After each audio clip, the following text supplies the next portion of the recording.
The glass doors of Sterling Financial opened like a stage curtain, and silence fell across the executive floor. Every click of polished heels echoed against the marble as two security guards marched beside a woman who refused to bow her head. Her name was Dr. Maya Ellis, 40 years old, brilliant, calm, the company's youngest director of employee relations. And in that moment, she was being removed from her own office in front of everyone. Her briefcase hit the floor with a sharp thud. The sound carried like a gunshot through the lobby. A few colleagues watched from behind the safety of their phones, pretending to record discreetly but secretly savoring the spectacle. One whispered, "Finally." Another smirked as if justice had just been served. But then, Maya did something no one expected. She turned toward the nearest camera, met its lens directly, and spoke with quiet authority. "You'll regret this decision within 72 hours. Not shouted, not threatened, just spoken, with the kind of certainty that chills the air. The guards hesitated. The crowd froze. Nobody knew what she meant, but everyone felt it. 3 days. That was all it would take for the story to flip.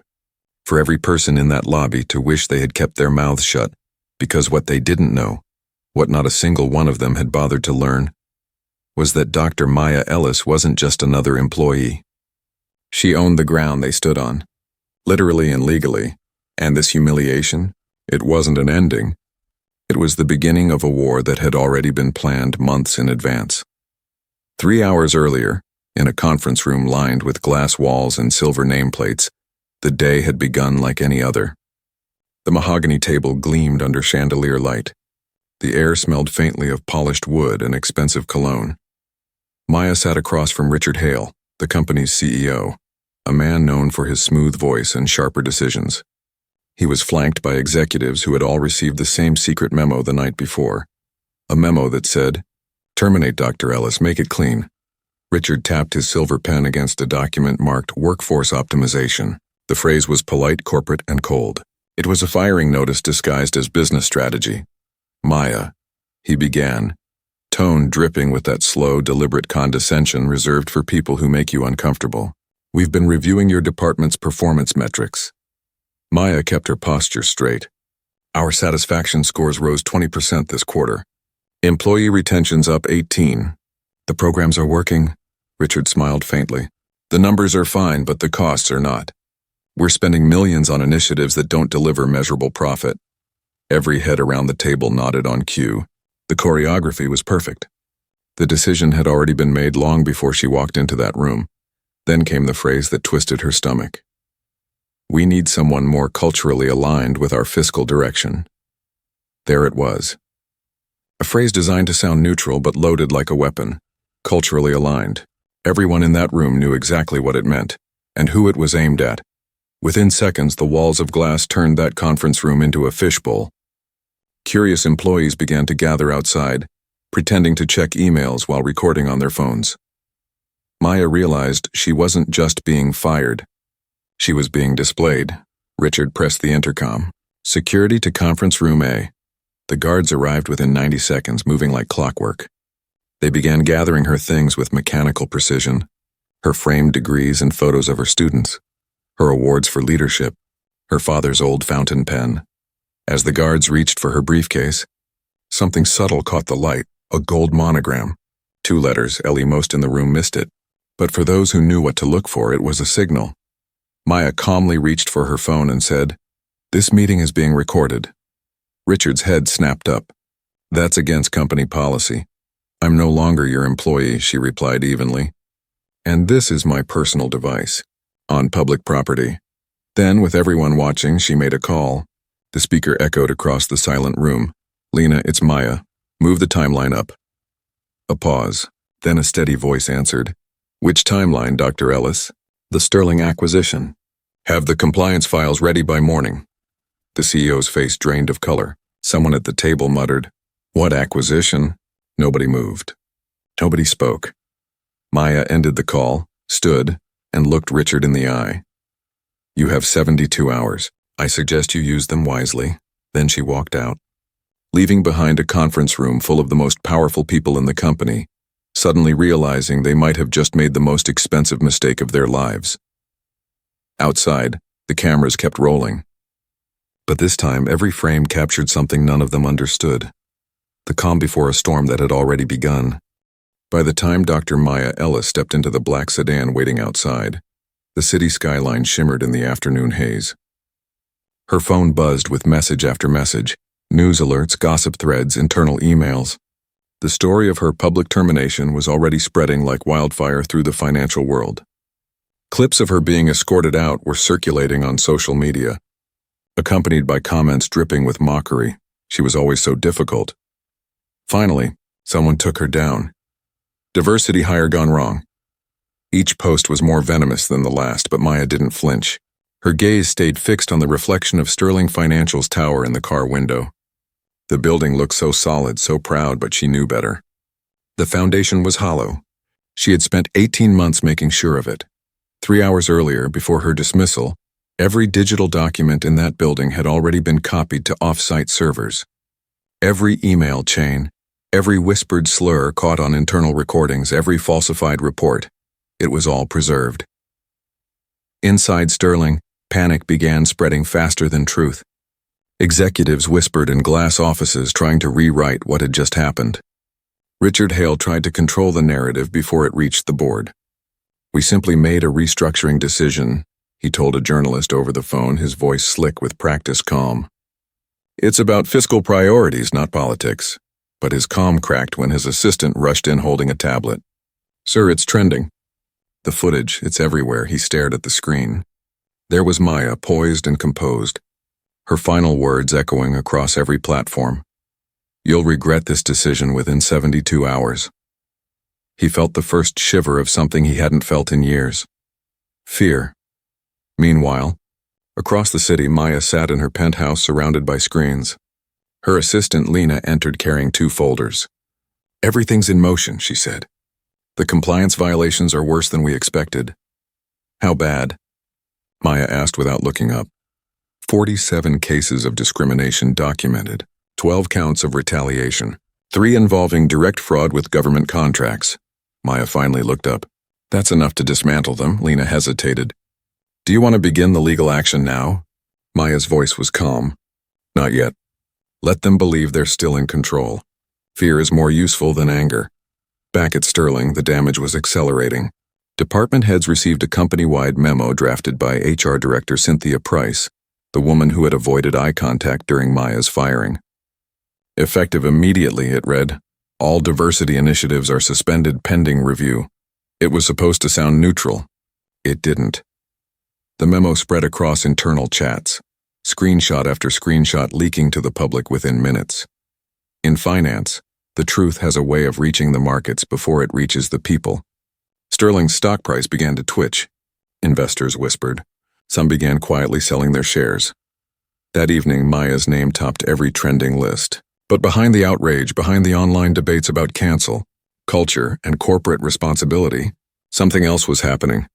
A team of digital forensics experts, working from a quiet office in Chicago, had been collecting data for weeks under Maya's direction. Every anonymous account slandering her online was being tracked. Every malicious comment was linked back to Sterling employees. Each post time-stamped, cross-referenced, and archived for evidence. The employees thought they were destroying her reputation. In reality, they were building her case. Meanwhile, Security Chief Brian Keene made his fatal mistake. He wanted to prove his loyalty to the company. So when Maya reached the lobby earlier that day, he had ordered an additional protocol, a public bag inspection. It wasn't policy. It was humiliation. In front of 30 employees, he dumped her belongings onto the marble floor. Photos, pens, a cracked diploma from Yale, a ring box that had stayed unopened for years. When he reached for her leather briefcase, she stopped him with a single quiet sentence. "That briefcase costs more than your annual salary. Touch it again and you'll be explaining yourself to attorneys who bill in minutes, not hours." The words sliced through the room. The guards froze. The audience went silent. That clip, too, would soon circulate online.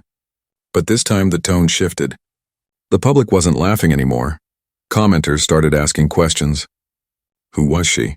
Why did she sound so calm? Why did she seem so certain? Within 12 hours, the outrage turned into fascination. Bloggers dug into her background. They found degrees in psychology and law, records of successful workplace reform programs, articles she had published on equity and governance. And then someone discovered that her family had connections to Ellis Capital, a multi-billion-dollar private equity firm that owned major stakes in Sterling Financial by morning. The question spreading through corporate circles was simple and terrifying. Had Sterling just fired one of its own owners? Inside his corner office, Richard Hale stared at the headline on his computer screen. The words glared back at him like a curse. Terminated director linked to Sterling's largest private investor. His phone rang. It was a board member. "Richard," the voice hissed, "what have you done?" The walls were closing in. He could feel it. Outside, the city pulsed with anticipation. In a quiet apartment overlooking the East River, Maya sat watching the sunrise. She held her coffee with steady hands, eyes reflecting the gold light spilling across the skyline. 72 hours, she whispered. Time's running out. Because by then everything was already in motion. The investigations, the subpoenas, the anonymous leaks. The storm was no longer coming. It was already here. And the people who thought they'd destroyed her were about to learn what real destruction looked like. The next morning, Sterling Financial's top executives arrived at their offices earlier than usual, their confidence thinner than the morning mist over the city. Every corridor whispered with tension. Every greeting felt forced. Every email seemed like it might be evidence. Cynthia Price from HR spent the morning deleting files she thought no one would ever find again. She didn't know that every keystroke was already being mirrored to off-site servers under Maya's authorization. At 8:47 a.m., CEO Richard Hale convened an emergency board meeting. The agenda line read crisis containment.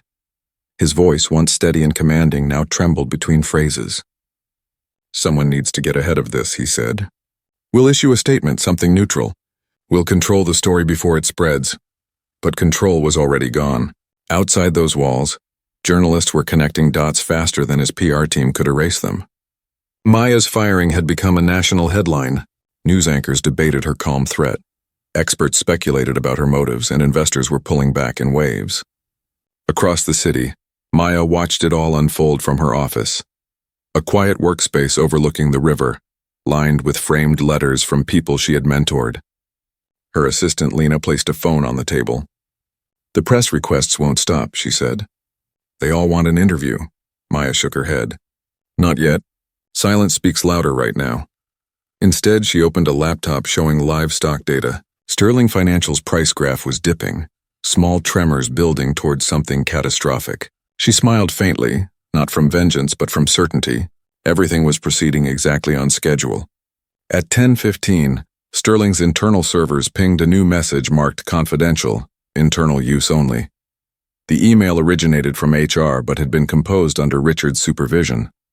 It read, "All employees are reminded that discussing internal matters on social media is prohibited.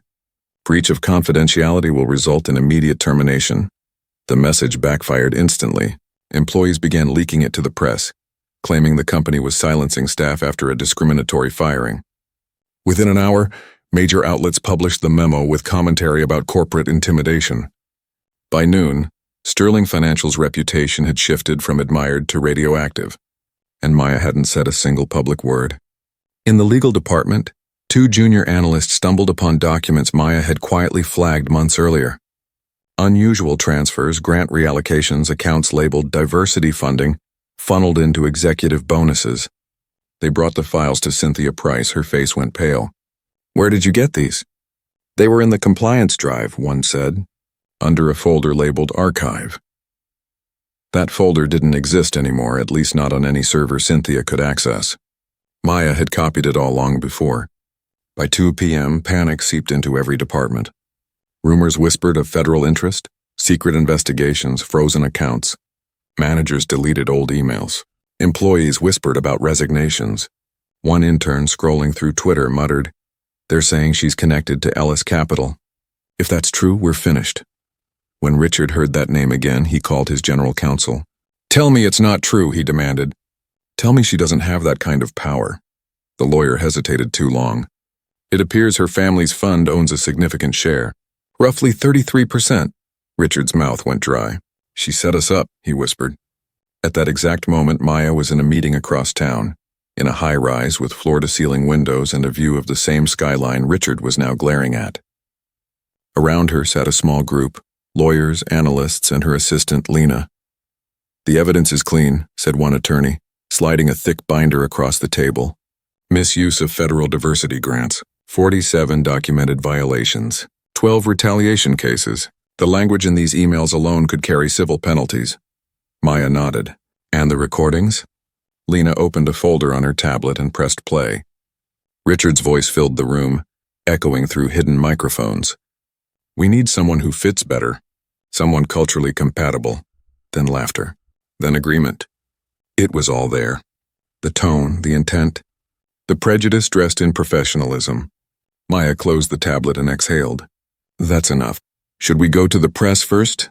the attorney asked. "No," she said. "We go to the boardroom." At 4:32 p.m., while the markets bled red, an email hit the inbox of every Sterling executive. Subject line, board meeting, Ellis Capital Holdings location, 450 Lexington Avenue, 47th floor, time 9 a.m. sharp, attendance mandatory. The sender, L. Ellis, chairwoman, Ellis Capital. The executives looked at one another, confused. None of them had ever met the chairwoman. They didn't even know she was real. But the invitation was real, and the address was very real. Richard stared at it for a long time, heart pounding. "What is this?" He asked no one in particular. No one answered. That night, as the city lights shimmered like a million watching eyes, Maya stood on her balcony, wind playing through her hair. Below her, the streets pulsed with life. Above, clouds gathered, gray and heavy. Tomorrow, everything would break. And when it did, the people who thought they had ended her career would learn what it felt like to lose everything. Slowly, publicly, completely. The countdown had reached 24 hours. By dawn the next morning, the sky above Manhattan was streaked with orange and gold, the kind of light that made the city look almost innocent. Inside the tower at 450 Lexington Avenue, innocence was in short supply.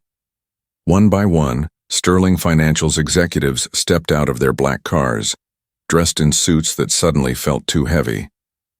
They had all received the same message and none dared ignore it. The invitation had been brief, but the sender's authority was impossible to question. The elevator opened to the 47th floor. What greeted them was not a conference room they recognized. This one was different, bigger, brighter, and surrounded by windows that made the skyline look like an audience waiting to witness a downfall. Armed security guards stood at each entrance. The air hummed with tension. At the head of the long mahogany table sat Dr. Maya Ellis. Her posture was calm, composed, every inch of her radiating control. Gone was the woman escorted out by security. The one sitting before them was untouchable. Her tailored navy suit caught the light just enough to command attention, her expression giving nothing away. "Thank you for coming," she said, her voice smooth and steady. "We have some business to conclude." Richard Hale entered last, carrying a folder that trembled slightly in his hands. He looked around the room, recognizing board members who now seemed just as lost as he felt.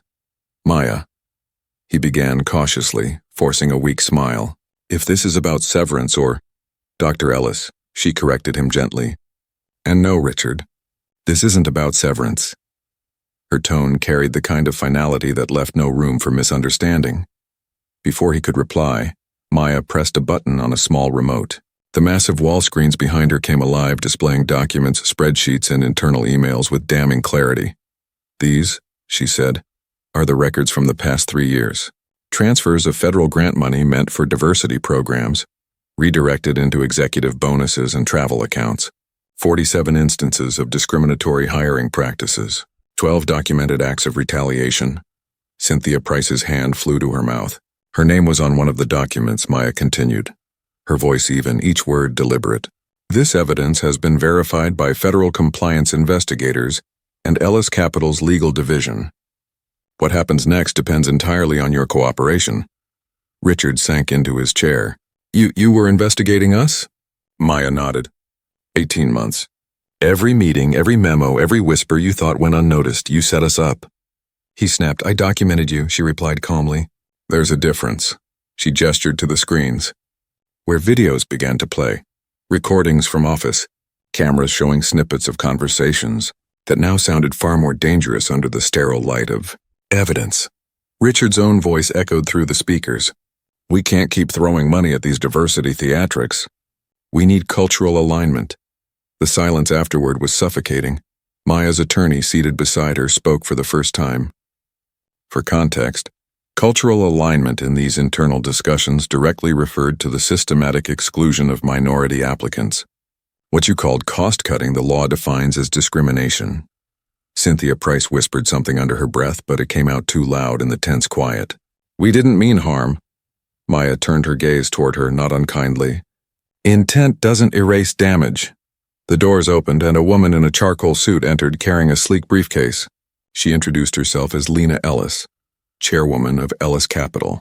The executives turned in their seats, stunned. They hadn't known Maya had a sister. Good morning, Lena said, setting the briefcase down.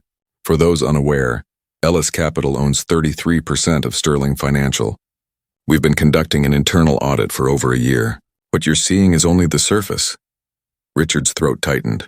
You can't just walk in here and... We already did, Lena replied, her tone soft but final. And you're sitting in our building.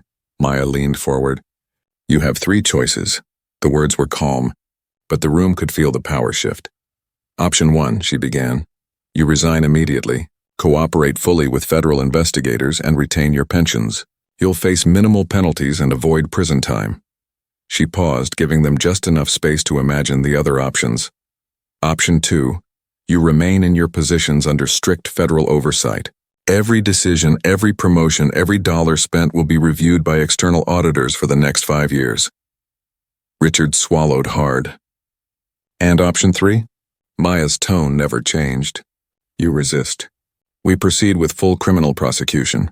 Ellis Capital divests its 33% stake at market open, triggering an SEC investigation. Your assets will be frozen. Your stock will crash by more than 60% within the first trading hour, and you'll spend the next decade explaining your decisions to federal prosecutors. No one spoke. No one moved. The city noise below seemed to fade, leaving only the sound of breathing and the faint hum of air conditioning. Richard's attorney leaned close, whispering frantically, but Richard barely heard him.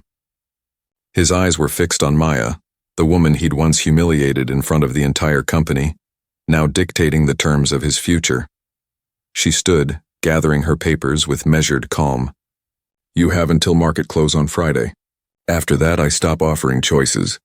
Maya turned toward the door, then paused. And Richard, she said without looking back. The 72 hours I promised? That wasn't a threat. It was a countdown. She left them sitting in the echo of their own silence, surrounded by the proof of everything they had done, realizing too late that the person they'd underestimated had turned their entire empire into evidence. As the elevator doors closed behind her, Maya allowed herself the faintest smile. The first storm had passed, but the reckoning was only beginning. By the time Maya reached the street, the city felt different. The wind had shifted. The people rushing past her didn't know it yet, but the walls of one of the most powerful companies in New York were about to collapse from the inside. Up in the tower, panic spread like wildfire. Richard Hale stood by the window of the conference room, staring at the skyline that used to make him feel invincible. Now it only reminded him of how small he really was. She can't destroy us, he muttered almost to himself. We'll fight this. We'll fight everything. His lawyer didn't respond. Instead, he was staring at the folder Maya had left behind. It contained a breakdown of potential legal penalties, and the numbers made his stomach churn. Tens of millions in fines, years in federal prison, careers erased forever. Cynthia Price sat in silence, clutching a glass of water she couldn't bring herself to drink. What if we just cooperate? She whispered. If we sign everything, maybe it'll go away. Richard turned sharply. Do you have any idea what that would mean? Admitting guilt? We'd be done. Her voice cracked. Richard, we're already done. The door opened again. A junior analyst, red-faced and trembling, stepped inside. Sir, you need to see this. He handed Richard a tablet showing a live broadcast. A news anchor was speaking in urgent tones. Sources confirm that Ellis Capital, a major stakeholder in Sterling Financial, has initiated a full compliance review in coordination with federal investigators. Documents suggest years of financial misconduct related to diversity funding. Richard's face went pale. The feed cut to a still image of Maya from the day of her firing, Standing tall as security escorted her out. Her calm expression now looked prophetic. The boardroom fell completely silent. Across the city, Maya sat in her office at Ella's Capital, reviewing reports as messages flooded in. Investors were already reaching out, eager to distance themselves from Sterling. The story had become impossible to contain. Her assistant Lena entered quietly. Federal investigators just confirmed. They've opened a formal case, Maya nodded. Then it's begun. She looked out the window at the skyline that had once symbolized the very system she'd worked inside. Now it was her battlefield. Over the next 48 hours, Sterling Financial became the center of a corporate earthquake. Executives resigned in waves. Stock prices tumbled. Clients withdrew millions. Every business network ran the story nonstop. Some commentators called Maya a whistleblower. Others called her ruthless. But one thing was certain. Everyone was talking about her. At 9 a.m. on Friday, Sterling's remaining board members gathered again in the same conference room where the humiliation had started. Only this time the seats were half empty. The air was heavy with the scent of fear. Maya entered without announcement. She didn't need one. The sound of her heels on the marble floor was enough to make every conversation stop. She placed a stack of folders on the table and looked around the room. Before we begin, I want to be clear. What happens in the next hour determines whether this company survives. No one argued. She turned to Richard, whose confidence had drained completely. You made decisions that damaged lives, reputations, and the company you claim to serve. But you have one final opportunity to make it right. She opened the folder, revealing 3 printed graphs. Scenario 1, full cooperation and reform. The stock stabilizes and recovers within 18 months. Scenario 2, partial compliance under federal oversight. You'll lose 40% of your market value and take years to rebuild trust. Scenario 3, resistance. She paused as the third chart filled the screen, a line plunging off a cliff. You'll lose everything. Richard stared at the projection, his breath shallow. You're bluffing. Maya shook her head. No, Richard. I'm documenting. The federal investigators sitting in the corner, silent until now, shifted slightly, their presence impossible to ignore. One of them spoke in a measured voice. If Sterling chooses non-compliance, our office proceeds with criminal prosecution. Mr. Hale, that includes personal asset seizures. Cynthia looked at him, tears welling in her eyes. Please, Richard. Stop fighting. He sank into his chair, his face ashen. Option 1, he said finally, barely above a whisper. Maya's tone softened slightly. Good, then sign these. She slid forward the resignation letters she had already prepared. Every word was precise, professional, irreversible. One by one they signed. Each signature sounded like the closing of a door that would never reopen. When it was done, Maya gathered the papers and nodded to Lena. File them. The federal agent stood. Thank you for your cooperation, one said. We'll proceed with the formal handover. Richard looked up at Maya as if seeing her for the first time. Was this revenge? He asked quietly. She met his gaze and shook her head. No, revenge is temporary. Accountability is permanent. She turned and walked toward the door, but before leaving, she stopped. Richard, she said, her voice calm but final, the world isn't afraid of anger anymore. It's afraid of proof. When she stepped into the elevator, the doors closed with a sound that felt like an ending. But outside that glass tower, it was only the beginning of something much larger. Because what started as a single act of humiliation had become a movement. One woman's calm defiance had set off a reckoning that would reach far beyond Sterling's walls. And the people who had once laughed at her name were now watching it rewrite history. By Monday morning, the city hummed with a strange electric quiet, the kind that settles just before a storm breaks. Every major business network led with the same headline, Sterling Financial Executives Resign Amid Federal Probe. The image on every screen was the same, Dr. Maya Ellis stepping out of the Ellis Capitol building. Surrounded by reporters, her calm expression a mirror of power reclaimed. She didn't speak to the cameras. She didn't need to. The silence, the composure, the control, it said everything words couldn't. Behind closed doors, the shockwaves hit like detonations. Sterling's stock dropped 40% in a single day, then stabilized as investors learned that Ellis Capital was stepping in to restructure leadership. Within a week, a new CEO was announced, Patricia Ward, a former professor and civil rights lawyer. For the first time in Sterling's history, the company was being rebuilt by the very kind of person it once dismissed. But Maya wasn't celebrating. She was planning. Her office was filled with reports, audit findings, new frameworks. The work had only just begun. She spent long nights reviewing policies, designing reforms, creating something stronger than vengeance, an institution built on transparency and fairness. Her assistant Lena watched her one evening, exhausted but proud. "You did it," she said. "You destroyed them." Maya looked up, eyes steady. "No, I transformed them." Word of Sterling's transformation spread fast. Within months, other corporations quietly reached out to Ellis Capital, seeking guidance to avoid the same fate. What began as a scandal became a blueprint for accountability. A new term entered the language of business journalists, the Ellis Protocol. It meant compliance without compromise, reform without delay, justice through design, not retaliation. Every quarter, new companies announced diversity transparency reports. For the first time in decades, the numbers began to move. Not because of slogans or speeches, but because the cost of discrimination had become too high to ignore. Universities began studying the case. Law schools analyzed it as a turning point in corporate governance. Business programs built entire courses around it. How evidence, strategy, and courage could reshape an empire. And then, 2 years later, under the grand marble ceiling of the United Nations Assembly Hall, Maya stood before a crowd of leaders from around the world. Cameras flashed. The audience quieted. She spoke without notes, her voice calm and measured. The same tone she'd used the day she was escorted out of her office. "Discrimination taught me something I never learned in business school," she began. "It taught me that power isn't about control. It's about proof. It's about courage that doesn't shout but builds. Systems change when the people inside them refuse to be erased." She paused, letting her words settle over the crowd. "I learned that being underestimated is a gift. It gives you space to observe, to prepare, to gather evidence. And when the time comes, you don't need anger, you need precision." The applause began softly, then swelled until the hall trembled with it. Maya smiled faintly, but her eyes held something deeper, a mix of pride and quiet grief. Because every victory carried the echo of the day it was born from, the humiliation, the fear, the silent promise she'd made in front of a camera. After the speech, journalists rushed forward, asking the same question again and again.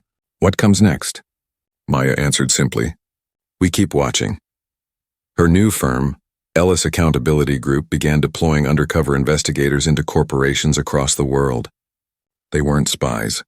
They were truth-tellers. Each report uncovered bias, misuse of funds, systemic inequity, and each one ended in reform. Her story became legend, not for revenge, not for scandal, but for precision, patience, and justice that left no room for denial. In quiet moments, when she stood by the window of her apartment overlooking the skyline, she sometimes thought of that day. The sound of her briefcase hitting the floor, the way people looked away as she was dragged out. She could still hear the echo of her own voice. "You'll regret this decision within 72 hours. It had taken less. Below her, the city light shimmered like 1,000 small truths rising from the dark. Somewhere in those offices, another woman was being underestimated. Another story beginning just as hers once had.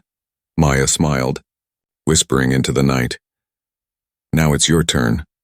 And with that, she turned off the lights, leaving the city glowing below her, a living reminder that proof will always outlast power.